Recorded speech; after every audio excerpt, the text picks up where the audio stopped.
All right, we've got a good turnout. I hope y'all are excited for this session. I still want to give it another 30 seconds for people to join. But yeah, in this session, we are going to design a learning experience. So that means we are going to jump into storyline, right? Dive into some e-learning development? No, we are not. We are not diving into storyline. We are going to do more of the upfront work, some of the work that isn't as flashy or exciting, but is a key part of our job. So we're going to, yeah, do what some people might call the boring stuff. Some people, it's their favorite part of the job and it's all they want to do. So we're going to do some of the design work, the instructional design work. So we're going to dive into some learning objectives. We're going to talk about business goal stuff, some process stuff. And I'm glad we have such a big group of people here because, yeah, the people have different ways of doing this stuff. We all have valid perspectives. So we're going to make this a bit of a community project. So we're going to shape it together as we go. So welcome everybody. I do have some questions for you all as we still give people a minute to join. So yeah, where are you at in your career? So which of those following options best describes you? Are you still trying to break into the field? Are you already a working ID? Do you manage IDs? Or maybe you're something completely different and you found your way here somehow to create an instructional design document with me. All right, looks like we have a pretty good split. So we got a lot of newbies and a lot of people who are in the field. So that'll be great. So for all of you who are working as IDs, if you can help answer questions and share your perspectives in the chat, that would be super helpful throughout the session. When you start a new project, where do you usually start? And for those of you who are brand new, feel free to answer this one as well. I know when I started, I loved the rapid prototyping. So whenever I would start a project, I would dive right into the e-learning development. And then I got it in my head. I really wanted to work on some branching scenarios for one of my clients. And let's just say that would have went much better if I wasn't doing it in storyline and then getting feedback and having to change a million things. So that's where I really learned the value of having some documents, getting feedback on Word docs before storyline projects. Okay, so about half of us conduct some analysis. Is that actually okay? Y'all are answering this the right way. Is this really how y'all are doing it in reality? Y'all are conducting analysis and identifying business goals. We must have the best of the best here because usually people have to jump right into storyboarding or development. But good stuff, good stuff. Glad to see that most of us got our minds in the right place. And we have some people who work with design docs. So that's good to know as well. It'll be cool to hear what y'all's experience is like with those. How comfortable are you all creating design documents? Have you heard of those before in the instructional design context? Do you work with them on a regular basis? See, just checking out the chat a little bit. All right, okay. So most of us have some experience with design docs, seems like. About a third of us pretty new to them. The rest of us are comfortable with them. That is good to see. Will be great to have your perspective. And then finally, what is your main goal for today's session? What are you looking to get out of this? It'll help me customize things a little bit. All right. See the breakaway winner right now is you want to see examples of ID decisions in action. Some people want to see the structure of an ID document. We want to feel confident starting a new ID project. Nice. And then we have some people exploring. So a pretty good mix on this one, but mostly we want to see how instructional design decisions are being made in action. So let's dive right in, right? We have about an hour, so let's do this thing. I'm going to move my chat over here and I'm going to start sharing my screen and we're going to dive right in.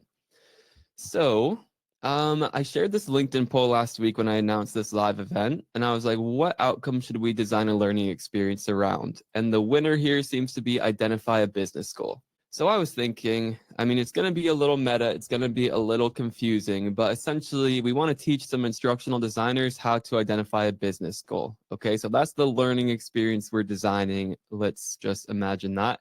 So right before this session, I was filling out a sample training request form. Okay, so we're going to imagine this is, here, let me make my chat more accessible really quick. But yeah, so I made this little training request form and we will imagine that, yeah, we just got this internally, right? We're on this instructional design team and we just got this from our chief learning officer. Again, it's a little weird. It's a little meta because this is like a training for instructional designers, right? Unless y'all want to change it a little bit. But yeah, so the instructional designers aren't tying their projects to business goals. They're just designing training when the requests come in. Does this sound familiar to anyone? Have y'all worked on teams like this? Like, yeah, a pretty common problem, I'd say, in the ID world. And yeah, so the desired outcome from Joe Flo here, our Chief Learning Officer, is that all of our training projects will be tied to measurable business goals. And we'll measure it by looking at whether or not our training programs are designed to impact a specific metric, right? So this CLO is like, we've had enough. It's time. We need to tie our efforts to real business goals. So just showing you an example, especially for people who are brand new, you might, have some intake forms like this from people all over the company who need some learning experiences for their employees or their teams. Yeah, we have a little bit of details here. It's for 80 instructional designers with just a few years of experience. Okay. Y'all like this setup? Because we could change things, right? We were going to build this as we go. I was trying to keep it a little simple, a little, relevant. So yeah, any votes to change this, to change the problem a little bit, or we want to stick with the business goal problem? Looks good? Okay. So let's hop over here. And in case y'all haven't pieced it together by now, what we're going to be doing in this learning experience is filling out pieces of this design document template that is part of our instructional design project lab course. So we're going to go through it, and really we just want to talk through the decision making together and help especially the new people think like instructional designers, make these instructional design decisions. So generally what you'd want to do, like what we do in the course, is after we have this training request form, we do a big analysis. So we hop on a call with the project owner and with the subject matter expert. We do a kickoff. We do surveys of the people in the job role. We look at, existing data, existing deliverables. We want to know about their existing training process. So there's all sorts of upfront analysis we would probably want to do in this situation. That's not what this session is about. So just know, again, in like a textbook instructional design process, we would do analysis to get a lot more information before getting to this design stage, right? But for the name of, in the name of keeping things simple and focusing on the design piece, we're just gonna kind of skip that right here. So what's the business problem here, right? We can already identify it, or yeah, project title, business goals for instructional designers, right? Keeping it nice and simple. And our problem is that instructional designers are not tying their training efforts to measurable business goals, leading to what would this lead to? If we aren't tying our training efforts to business goals, what kind of problems are we dealing with? And these are the questions we would probably be asking this project owner or subject matter expert. Like, what happens when people are making this mistake? Why is this actually a problem for the business? Inconsistent results, leading to inconsistent results, maybe a negative reputation for the training department or L&D department across the business, right? We're seeing this just like a cost center, waste of resources. Yeah, good. I like everything y'all are saying. I think we have enough here, but misaligned expectations. We want to be order takers, not business partners. Employees don't engage in the training because they don't see it as relevant or valuable. So great. Great suggestions, everyone. So that is a real problem for this business. So what is our business goal here? And I like using Cathy Moore's like training goal approach just because it's pretty approachable. And Map It, again, if you haven't read Map It, great book to read, really approachable way to start diving into some of this more, being more of a business partner, tying goals to metrics and things like that. So I think this is a nice little template that we can use from Cathy Moore. So I was having a little trouble. I was trying to think about this a little bit last night, but like, what would the metric be if we're trying to help instructional designers better identify business goals? And again, it just gets a little weird because it starts to get pretty meta. It's like if we knew that the instructional designers were serving a specific department, like a sales department or something, we could extrapolate this and be like, as instructional designers better identify the business goal, they would therefore be better supporting their audience, the salespeople. So like conversion rates might be higher. But again, it's kind of pushing it. So I was thinking to keep it focused just on this problem, if this training manager knows that the training projects aren't tied to business goals, we might even be able to use that as our metric, right? So the metric might be the number of learning initiatives that are tied to measurable business goals. So again, if we have some kind of documentation, maybe design docs are being created, if we can look at 10 design docs and see, okay, 8 of them have a business goal, 2 of them don't, 80% of them have a business goal. What do y'all think about that? Yeah, it's a little weird, but yeah, we want a metric, right? Metrics. And for those of you who are coming from I'm sure there are metrics in education that you have to worry about, right? Like, student pass rates and things like that, test scores, all of that good stuff. But yeah, sales, customer satisfaction rating, um, I'm familiar with a lot of call center ones because that was my corporate experience when I was in college. So many metrics in a call center environment that are important. But in this setting, yeah, are we okay? Let's try drafting one. Okay, so yeah, we want to do a metric. We'll increase or decrease by a certain percentage by a specific date as people do something. So we could just start writing this here. The number of training initiatives that are tied to measurable business goals will increase to 80% by 2026 as instructional designers better identify business goals. Again, this one kind of weird because it's 4 IDs. Something like this might work. And again, normally we'd be doing some analysis so we know what this number is at, right? It might be 40% currently. So we might say like increase by 100% to 80%, increase by 40 percentage points. So that's an idea. We could spend more time on this if y'all want. Yeah, SMART is a good way to go about the goals too, right? Sure a lot of us are familiar with that.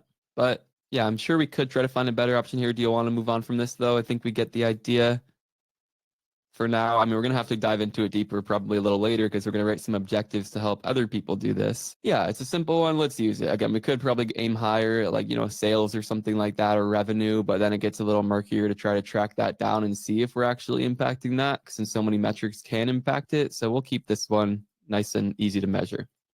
Okay, so target audience. So we know that it's 80 instructional designers with 0 to 3 years of experience. Here you might want some details too about like, background experience, like work environment if we have that. We want getting that during an analysis, but maybe say 50% working remotely and 50% with a hybrid schedule across the Chicago and NYC office. Like, again, just pulling stuff out of my butt here, but we can have, the more detail here, the better generally. And you could do some audience analysis, some learner analysis to get some of this information. But let's just say we have a variety, people who are remote, people who come into office sometimes, remote workers dispersed across the USA. Am I even using that correctly? Yeah, we'll just go with that. All right, so our proposed solutions. Now we get to start making some design decisions, some simple ones, I'd say. And again, we don't have that full analysis data, but what do y'all think would be a good way to address this situation? We have these 80 IDs across the country. Most of them are remote, or half of them are remote. And we need to teach them how to write these business goals. So it's a bit cognitive, right? This is a mental task, and there's probably some soft skill task involved too, because they're going to need to have these conversations with stakeholders most likely to identify these business goals. What do you expect the learners to be able to do after this training? Write these business goals to guide training efforts and have stakeholders, conversations with business stakeholders to identify the business goals. So that's what this person's looking for. We know that's kind of part of the job here as IDs. Okay. Case studies, role play. Yeah, I see we're getting into some instructional strategy here. I think I'm thinking higher level at this point. Yeah, like generally, what is it, right? Yeah, high level strategy. So I like the direction we're going. So let's see here. So eLearning, yeah, or VILT, probably because people are remote, right? We're probably not going to want to fly everyone out. Carol, can you ask ChatGPT? Well, it just so happens I made a little ChatGPT prompt in anticipation of that question.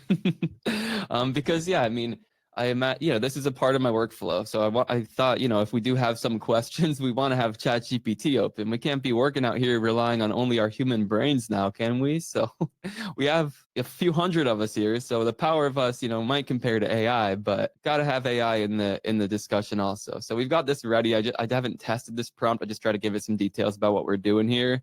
So if we do have any AI questions, we can ask them. Just to show that in action too.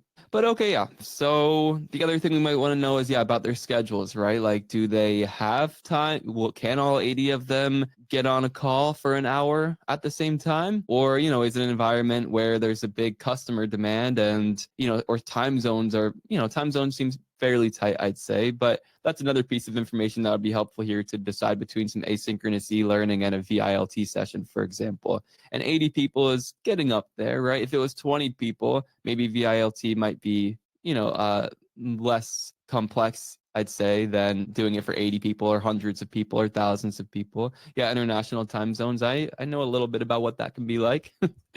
People taking wild meeting times to talk to SMEs who are on the other side of the country. So yeah.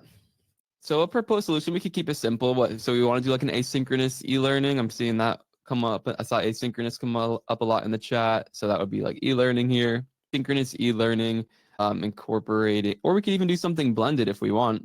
So we could do that. Blended learning solution featuring asynchronous e-learning to teach business goal format and essential techniques for identifying the business goal, followed by a VILT session where participants can practice identifying the business goal in live role-playing scenarios with their peers, with trainers, something along those lines. So let's see. So yeah, what are we thinking in the chat here? So yeah, asynchronous with possible Q&A/feedback sessions. Yeah, Steph, that's a good idea. Yeah, I was thinking, or we could even get a little bit more technical here. We could do just e-learning with a custom GPT to practice. So we could basically let them practice with AI. That's an option too, right? Say it's 300 instructional designers dispersed across the globe with different schedules, different language needs. We can get this more complex. I kind of want to keep moving. I want to make sure we have enough time to get into the instructional blueprint, but I'm just showing y'all some of the options here and how, yeah, of course, the different target audience can influence the solution we want to run with here. Interactive. So yeah, a lot of great ideas. What do y'all think? Do you want to spend some more time refining this, or do we want to move into the instructional blueprint here? We're going to get into some objectives. Because yeah, we have a lot of great ideas. This is where I'm like, this part of the job to me feels like a science and an art. Like I don't think there's a single right answer of what could help people learn here. We just want to make sure that we can justify it, right? Okay, good. But yeah, great ideas. Okay, so let's get into some objectives. I'm sure we have some people here who are excellent at writing objectives, and we might have some people here who might write some fluffy objectives, some understand objectives, if you will. So let's see what we've got. So I was thinking in this design doc, I was trying to use I'm trying to teach people a more traditional approach in my instructional design project lab to show people the kind of stuff you would learn like in a master's program. So I'm teaching people how to write like this terminal performance objective. So what do we want people to be able to do by the end of this experience?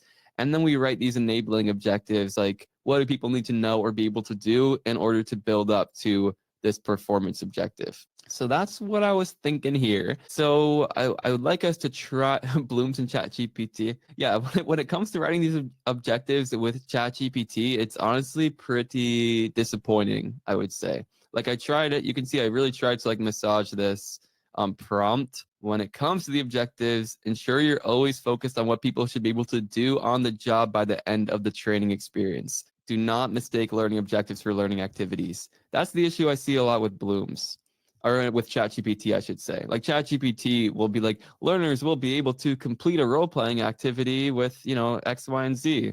But we don't want learners to be able to complete role play activities on the job. We want them to actually like be able to do the job. So we could try it though. Let's just dump this in here and see what happens. I need help writing a terminal performance objective for this learning solution. Just give me one possible TPO to start. Let's see if it's any good. Given a project kickoff document or intake form describing a stakeholder's training request. Okay, that's a good condition here. The instructional designer will identify the underlying business goal that the training is intended to support. Okay, that's the performance. And then with at least 90% accuracy as judged by a senior ID or training manager. Okay, well, hey, I think my prompt might have gotten it a little better. Yeah, and the replay will be available also, by the way. Okay, so we could do something like this, but if y'all have been on the job for long, or if y'all work with these training request forms, how often is it enough to, how often does it give you everything you need to identify the underlying business goal? Right. So getting a request like this, are we trusting the requester to write the business goal? Yeah. So we're probably going to need to be doing this on a kickoff call. Right. Is that most of y'all's experience who are, I think we said like 40% of us are starting with the business goal. So what are y'all doing on the job to identify the business goal? Collaborate, talk to people, basically on that kickoff call, meeting with stakeholders. Yeah, that's probably where this is going to be happening. We're going to be having that conversation, like, how will we know if this learning experience is effective, or what impact do we expect this to have on the business? Or we can even ask about metrics specifically, depending on who's on that call, right? Are there specific metrics we expect this to impact? So getting on that call, asking those questions, yeah, will obviously make a big, that's how we're going to need to identify that business goal. So let's see if ChatGPT can adjust. This is a good start, but we need people to identify the biz goal on a kickoff call with the stakeholders, not from the intake form. How are we feeling about this, having AI do our jobs for us? Obviously, we have to still, think through it and everything, but these workshops are a little different than they used to be. But this is, I mean, is this the reality for you all? Do y'all always have, an AI assistant in an open tab? Because this is what my job has been like these days with YouTube videos, design work. Obviously, again, can't just copy and paste what's coming through here unless you have really good prompts that, you can rely on. But trying to get there. Yeah, supplement, not replace. Yeah, I don't think it's at the point where it can replace, but definitely a nice teammate to have in a browser window. Okay, so what is it giving us? Given a live kickoff call? That's a little weird. I'm going to give you a kickoff call. Oh, in which a business partner describes a training need. The ID will ask targeted questions to identify the underlying business goal the training is intended to support. Okay. And clearly articulate that business goal in a follow-up email or design document. I guess it's getting a little compound, right? We generally want to avoid these compound learning objectives. It's like, oh, did they satisfy it? Theoretically, we could be like, well, did they do this and this? Yes, but we could probably simplify it a little bit. And then this part, again, the standard, like, I think of these as like the academic, the performance objectives. You need to have that, the criteria. But what do we think about this? I'm going to paste it in, and then we're going to update it. Okay.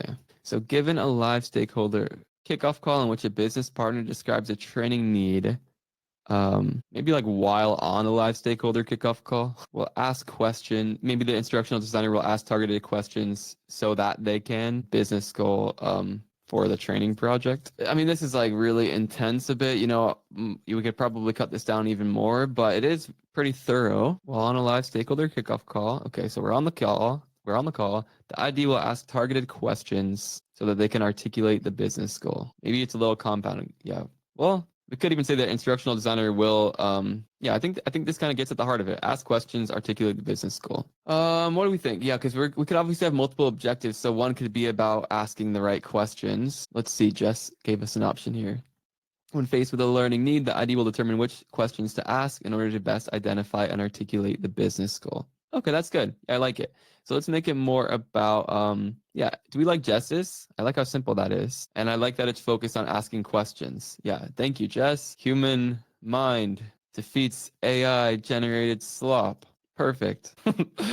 All right. Okay, perfect. I appreciate y'all helping out in the chat. So here we go. So this is our performance objective. So when faced with a learning need, again, this might come in different ways. The ID will determine which targeted questions to ask. Perfect. Okay. So now what I like to do when we're using this more traditional approach is, what are our enabling objectives? So we know that by the end of the learning experience, we need this ID to be able to ask these targeted questions, right? We need them to know which questions to ask. What do we need them to be able to know or be able to do in order to determine which questions to ask? So yeah, what knowledge do people need in order to ask these targeted questions? Any ideas? We might need to identify how many components are there, or yeah, like recite the business goal template. I mean, I'm going to say Cathy Moore's, right? Because I like that approach. So yeah, we need to, be able to repeat back this template so that we know what actually makes up the business goal.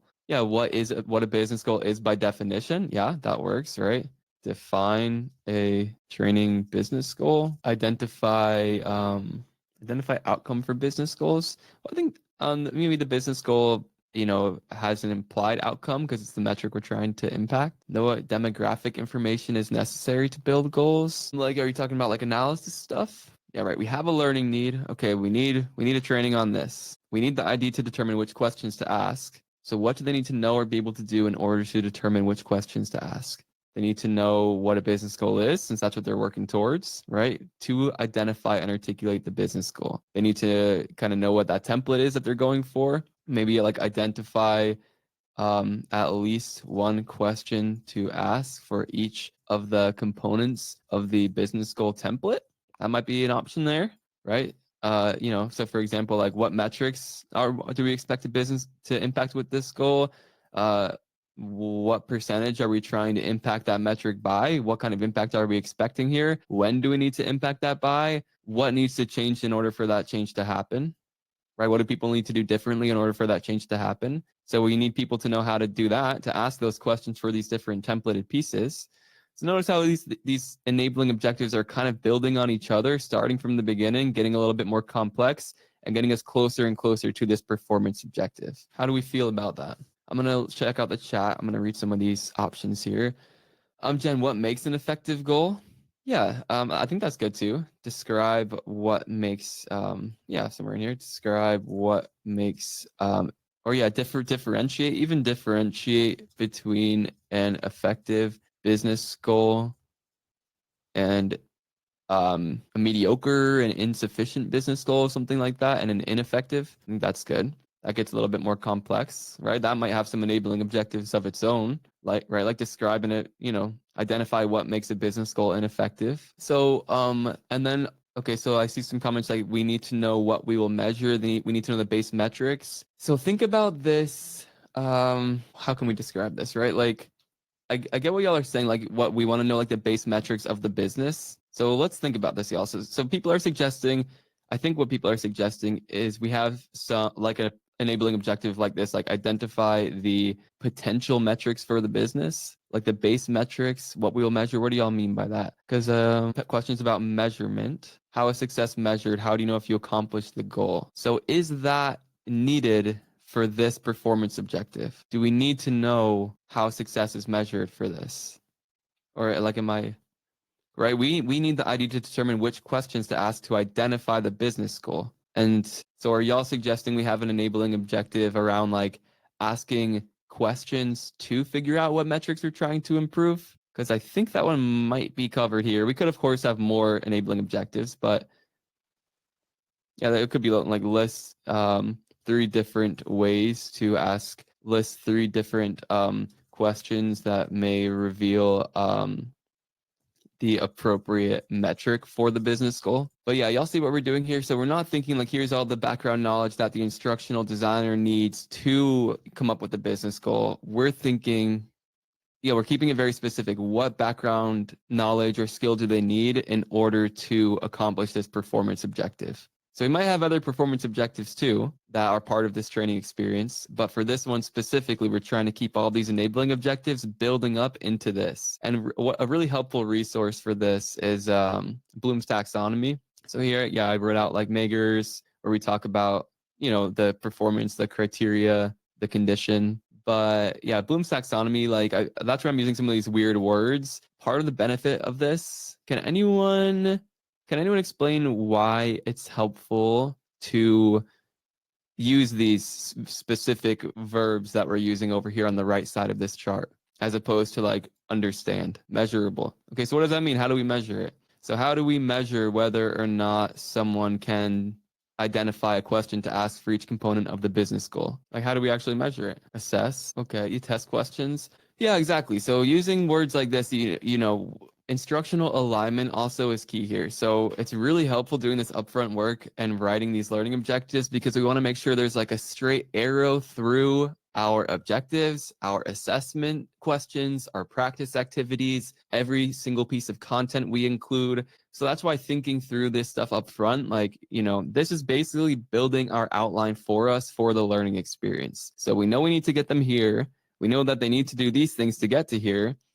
So yeah, what might our assessment questions look like, right? Which of the following describes a business goal? Or, what is a business goal could be the question. And then you show the different options and we have one of them is right, right? What are, arrange or yeah, recite, we want them to be doing it from memory kind of. But again, what is the appropriate template for a training business goal, right? Piece it together or something like that. Which of the following is an effective business goal? And you have 4 options. So you can see how that makes our test questions basically write themselves. You can write these assessment questions for each of these. We know exactly what we need people to know by the end of the learning experience. And then when it comes to the actual instruction, right, what do you think we're going to be teaching people, right? We need to teach them what a business goal is. We need to teach them this template. We need to teach them how, the difference between a good business goal and an ineffective one.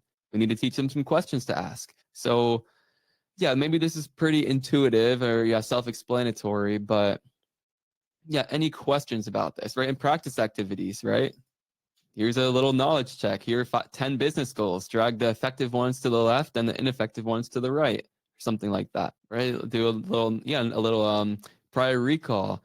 If we're starting this training experience, we could have like we could gamify it or something even like, oh no, Susie from accounting needs a learning experience yesterday. Like her accountants are having a hard time getting their work done. Whatever, some kind of business scenario. Can you make an e-learning to help them do this thing better?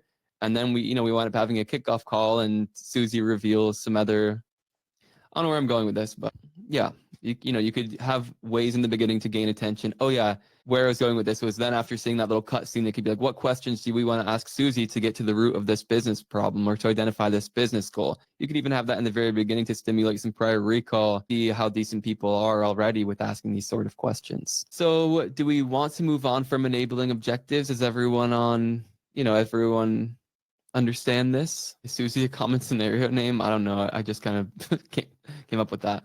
But yeah, let's move on. Okay, so assessment plan. So how do we want to assess this? Again, this one might be a bit self-explanatory as well. In the e-learning, learners will be assessed at the end of the experience via a multiple choice quiz or test, right? So yeah, what's our final assessment via test, or that we could even be more specific via test that includes multiple choice, sorting, and select all that apply questions or something along those lines. Learners must score 80% plus to pass. If they do not pass, they must retake, right? The standard thing you see in a lot of these the traditional e-learning experiences.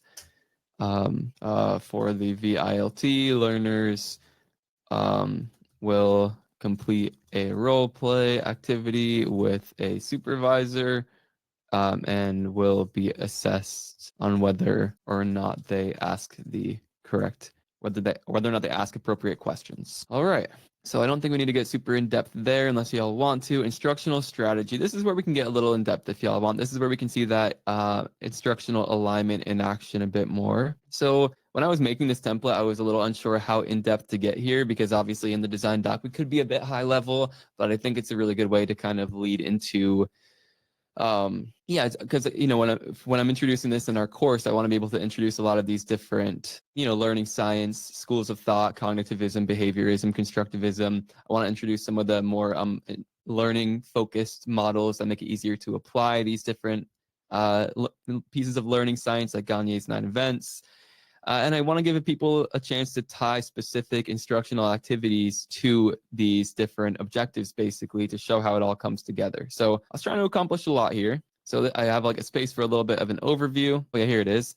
This skill will be taught through a combination of, so what do we want to do? How do we think we should teach these learning objectives? We'll probably have some direct instruction, like some, animated explainers, basically, where we're introducing the business goal and the template. Instruction. Scenario-based practice opportunities. Yeah, I think there's a really good opportunity for a lot of scenario-based practice. I think an AI, AI, for this course, we did an AI-powered practice activity. We made like a custom GPT for having that kickoff call and identifying the business goal. Branching scenarios. Yeah, we could do branching scenarios, or let's do the AI one. Scenario-based practice opportunities, AI-powered role play, because that's not expensive to do these days. If your org can use custom GPTs or, a corporate-friendly version of it. Yeah, sorry, I'm seeing a lot of questions about the KCs. Oh, knowledge checks. Yeah, knowledge checks. MC multiple choice KC knowledge check. All right. Yeah. So I think we could probably get a bit more in depth here and live role play with a supervisor. Again, this would depend on like the organ, we have 80 IDs, probably don't have 80 supervisors. So up front, we'd probably be asking some questions to identify our like capacity, like who's available to conduct this role play. Maybe it's, some of the high performing instructional designers who are already good at this might get trained on how to run the role play, and the supervisor watches and evaluates or something along those lines. So yeah, different options there, but we'll just keep it simple for now. Okay, so that's the idea, right? A high level, what instructional strategies are we using? What approach are we using to teach this stuff? Do we need to list anything else there? I don't think so. Probably not. But here's the fun part, right? So here's where we start matching these different instructional activities or sequencing our instruction. And again, I just want to emphasize how it becomes a lot easier when you've already written out your objectives, right? You just need to keep things aligned. I do think that, we want to keep in mind like Gagne's 9 events, for example, as well. Like, how are we gaining people's attention? So we probably want to kick it off with gaining some attention, drawing people in a bit. How do we want to do this? What are some creative ways we can gain people's attention for a learning experience like this? And I also personally like to usually lead that. Yeah, well, again, it's Gagne's 9 events, but the gain attention and stimulate prior recall usually go pretty well together, hand in hand. So like we want to gain people's attention with something relevant and then ask them a question to kind of let them try to answer it to the best of their knowledge before taking any of the, getting any of the instruction. Introduce a relatable scenario. Yeah. So we'll do sorting activity, storytelling. Yes. Yeah. Good call out. I'm going to add that to our instructional strategy up here too, our overview. Okay, good. Learners will view a video telling the story of Susie, an accounting manager at the company who needs a learning experience for her struggling accountants. It's a little in depth. Obviously, this could be a little worked out more. Highlighting. Well, we probably want to get a little further than this, right? Like, is it going to be like a little case study of Susie talking about how the last training experience she had didn't help her accountants? That might be more relevant, right? We want to show the consequences of doing this wrong. View a video telling the story of Susie, an accounting manager who is frustrated with an ineffective learning experience she needs help designing an effective one. Yeah, so and then ask the learners what questions they could ask to help Susie design an effective learning experience. So again, this is where this is like kind of on the fly, but this is where I like stimulating that prior recall, right? So we show a story, we draw people in, hopefully we have some kind of an emotional connection with our poor Susie here. And then we want to just ask the learner, fill in the blank, right? What are some questions you could ask Susie? So this isn't an assessment, it's not a test or anything. We're just seeing what, based on what people know so far, how well can they ask some of these questions? Maybe they're good at it, maybe they're not. All right. And yeah, again, this is a bit of an art too. So I'm sure there are different ways we could open this up here. So we've drawn people in, we've asked some, we've stimulated some recall. If y'all aren't familiar with Gagne's 9 events, that's where this stuff is coming from. So look that up. I don't have it in my little help doc yet. I'm going to work on that. And now we can kind of start going down the list, right? So define a training business goal. So present a video describing what business goals are and introducing the template for them. Yeah, I know, Jill. It does make it sound like Susie's designing the training experience, but she's not. Um, she needs an effective one. Needs an effective one built ASAP, built for her. She's not gonna be working on it. She needs you to do it. And then to design. Thanks for calling me out on that. I was bothered by that too. Whoever called that out. So yeah, thanks, Jill. Okay, so we can describe what the business goal is, right? And then we can just look at the next one, right? Practice activity, where learners complete a practice activity where they need to differentiate, where they need to sort business goals into this is written so weirdly. Yeah. That's weird. I'm sure, a sorting activity where they need to differentiate between effective and ineffective learning experiences. So don't mind the weird phrasing, but I'm sure we get the idea, right? And I'm sure this is really familiar for a lot of you who are already working as IDs. But any questions or big suggestions or anything y'all would be doing differently, or any questions at this point? Do we want to move on? Is it helpful to keep going through these? Another objective that might be good here is like a motivational one, which I like to include sometimes. Let me know how y'all feel about that. But like describe how writing business goals can lead to this is just like the organizational impact now, can lead to a greater organizational impact and a better reputation for L&D across the company. So I like including some of these. Yeah, let me know what y'all think about that. Yeah, understanding the why, right? Yeah, I think these are how, again, in these traditional learning experiences, you'll very often will have activities like this. Or yeah, you'll have this like, attitude, cultural component. Yeah, understand the why early in a learning experience. So those are nice to include also. Why include them? I think just helping people understand why they're doing what they're doing, help them tie the actions they're taking to the greater goals of the business. See the impact here. All right, delivery method, we already did this. We could obviously go in more depth, but I think we get the point there. Practice and feedback plan. We could kind of do an overview / summary of what we're already talking about here, how we're incorporating the scenario-based practice questions, AI-powered role play in the e-learning. Maybe we even have some peer-to-peer practice in the VILT session. All right, so yeah, I think we get, want to move on from this. Want to see what else is in this template. So we'll move on from these other performance objectives. We would just use that same process we used for the first one. I just have a spot for 3 of them in here. And I have a whole section in here for motivation design. So do you all ever use ARCs, or are y'all familiar with ARCs? New to you also. Okay. Most of us seems like are not familiar with ARCs. This is something that was helpful to learn about in my master's program. It's basically some research and theory on how to keep people motivated. So, and I guess these are the 4 components that we're talking about here. So attention, I'm sure every single person here is familiar with that. How are we gaining people's attention? How are we showing the learner that this is relevant to their job?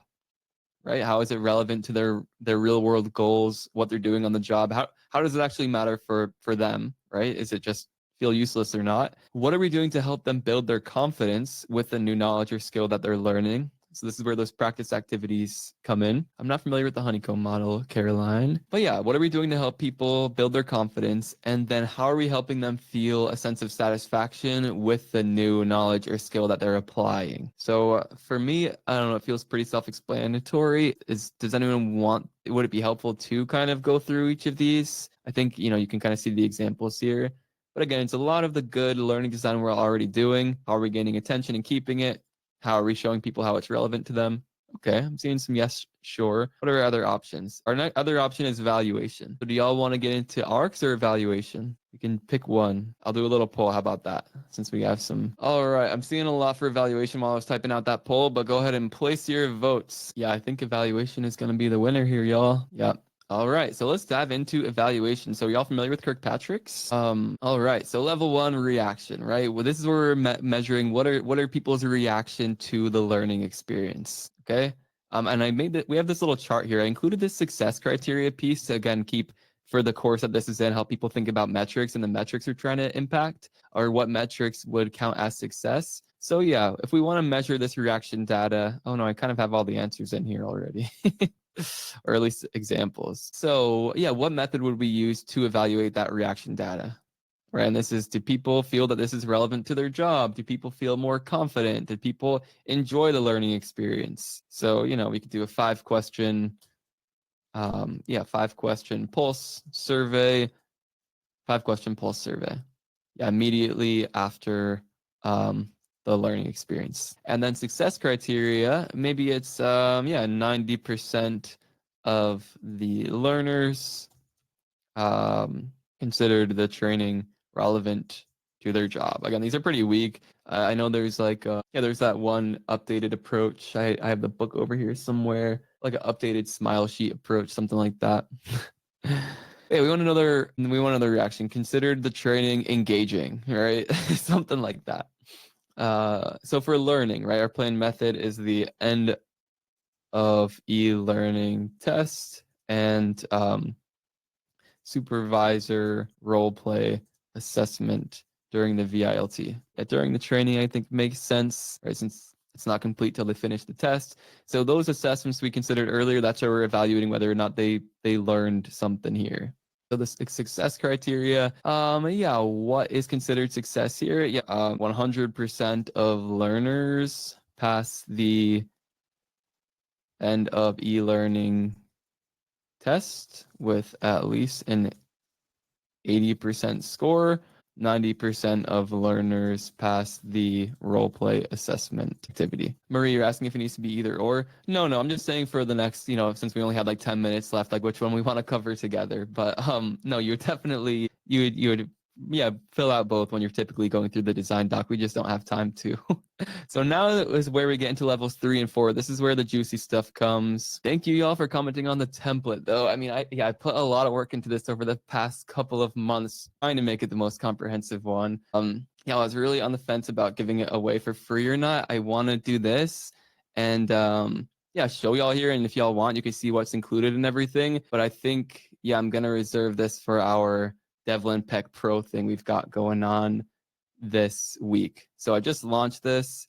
It gives you access to, I'm going to show you this. So every course I've built over the past 5 years, all of that content, thousands of hours of my time and a lot of money on the team to build all these templates and everything. And I want to show you all this. So you can join for a few months if you want, $74 a month. So we've never offered anything like this that would give you access to all of our templates and all of these courses, including everything I've been talking about for the ID project lab here. So I want to show you that. I know I've sent you some emails about it this week, but I think I'm going to keep the full just Insta download of this available there. And hopefully if y'all really like what's in the design doc, you can just, you'll have this replay available forever on YouTube if you want. So, but yeah, if we have a little bit more time, do y'all want to get into level 3 and 4? Because this is the toughest parts for that evaluation piece. These are the parts that are most often skipped. Okay, so how are we going to evaluate, or what does success look like? Let's start there. I think that might be a better place to start. So what does success look like for this level 3 evaluation? For those of you who are brand new to it, right, we're getting more and more complex. So how do people feel about the learning experience? Did people actually learn something?